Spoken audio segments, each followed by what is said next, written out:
Grief looks different for everyone, and the Hope and Healing Place is working to help people navigate grief after losing a loved one. Our Princess Bryant has more on the difference between grief and trauma in this morning's Heart of the High Plains.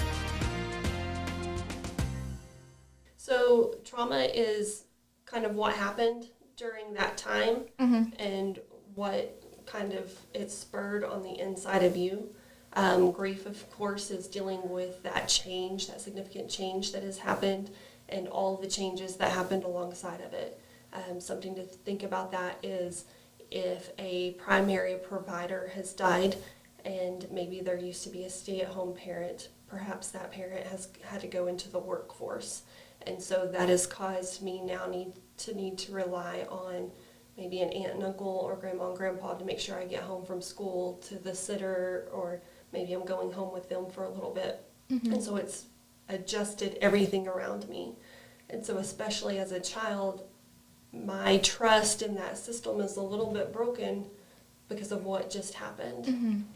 All of that is grief related. Okay. The trauma is more of that overwhelming response that I can't function in the way that I normally did function. And so we need to get that addressed with somebody else before they come through our programs. So you mentioned it about kids. That's a group I personally didn't even think about when it comes to grief and stuff like that.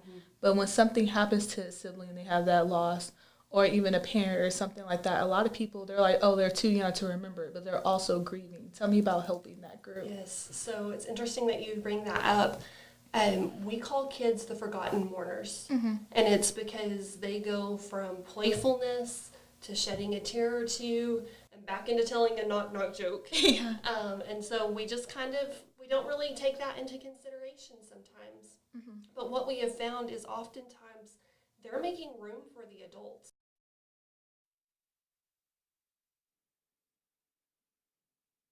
The Hope and Healing Place provides a number of services to those in the community who for them to process their grief. You can help with their mission of supporting those in their time of need while eating all the mac and cheese you can dream of at the upcoming Big Cheese event. Go to myhighplains.com to get your tickets.